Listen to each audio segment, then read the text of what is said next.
Sekilas kisah Nabi Muhammad SAW. Kenapa Raja Abraha ingin menghancurkan Ka'bah? Raja Abraha adalah seorang penguasa dari Ethiopia. Saat itu kerajaannya berhasil menguasai negeri Yaman. Di Yaman ia membangun sebuah tempat ibadah yang besar dan megah. Namun, orang-orang lebih memilih mengunjungi Ka'bah di Mekah daripada tempat ibadahnya. Abraha pun geram ingin menghancurkan Ka'bah. Abraha bersama pasukan bergajah kemudian pergi ke Mekah. Namun sebelum Abraha menghancurkan Ka'bah, Allah Subhanahu wa Ta'ala sudah mengirimkan burung-burung ababil yang membawa batu-batu panas. Hanya dalam sekejap, Abraha dan pasukannya hancur binasa ditimpa batu-batu panas itu. Tahun itu pun kemudian disebut Tahun Gajah. Pada tahun itulah Nabi Muhammad dilahirkan, Senin tanggal 31 Maret tahun 571 Masehi. Kenapa Nabi Muhammad dibelah dadanya? Sewaktu berusia 4 tahun, malaikat Jibril dan Mikail membawa Muhammad ke sebuah kebun. Keduanya menyamar sebagai laki-laki. Nabi Muhammad direbahkan dan dibelah dadanya. Kedua malaikat itu mengeluarkan kotoran-kotoran hati dari dalam dada Muhammad. Mereka membersihkannya, lalu menutup kembali dada Muhammad seperti semula. Bagaimana Allah menyelamatkan Nabi Muhammad di Gua Sur? Kaum Quraisy amat membenci dakwah Nabi Muhammad. Mereka kemudian menganiaya dan akan melenyapkan Nabi Muhammad. Maka Nabi Muhammad bersama Abu Bakar kemudian bersembunyi ke dalam Gua Sur. Kaum Quraisy pun segera mengejarnya. Untuk mengelabui kaum Quraisy, Allah Subhanahu wa Ta'ala kemudian mengutus sepasang burung merpati untuk bersarang dan bertelur di dekat mulut Gua Sur.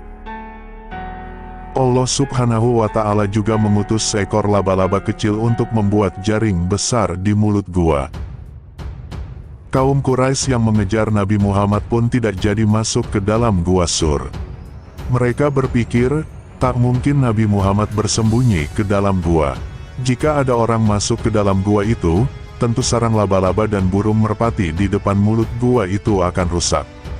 Laba-laba dan burung merpatinya juga tentu akan pergi dari sana. Bagaimana reaksi Nabi saat diludahi? Ada seorang Yahudi yang suka meludahi dan melempar kotoran unta ke kepala Nabi Muhammad. Namun, Nabi Muhammad tak pernah membalas ataupun dendam padanya. Malahan pada saat orang Yahudi itu sakit, hanya Nabi Muhammad saja yang datang dan yang pertama menjenguknya. Orang Yahudi itu kagum dengan budi pekerti Nabi yang mulia. Yang berkali-kali meludahi dan menyakiti sang Nabi, malah menjenguknya. Padahal Abu Jahal dan teman-temannya tak ada seorang pun yang mau menjenguknya. Tahukah kamu? Sejak bayi, tanda-tanda kenabian telah tampak pada diri Muhammad. Pada usia 5 bulan ia sudah bisa berjalan. Bahkan pada usia 9 bulan Muhammad sudah pandai berbicara. Pada usia 2 tahun, ia sudah bisa menggembala kambing bersama anak-anak lainnya. Setelah mengerjakan haji wada atau haji terakhir, Muhammad terserang sakit kepala dan demam.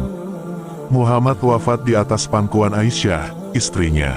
Muhammad wafat pada Senin tanggal 8 Juni tahun 632 Masehi pada usia 63 tahun. Sebelum wafat Muhammad sempat membisikkan sesuatu pada putrinya, Fatimah, bahwa usia Muhammad tidak akan lama lagi dan yang pertama yang akan dijumpai Muhammad di surga adalah Fatimah. Inilah sekelumit kisah Nabi Muhammad SAW, dan masih banyak lagi kisah teladan beliau yang sangat mulia. Semoga kita termasuk umat yang akan berkumpul dengan baginda mulia Muhammad SAW.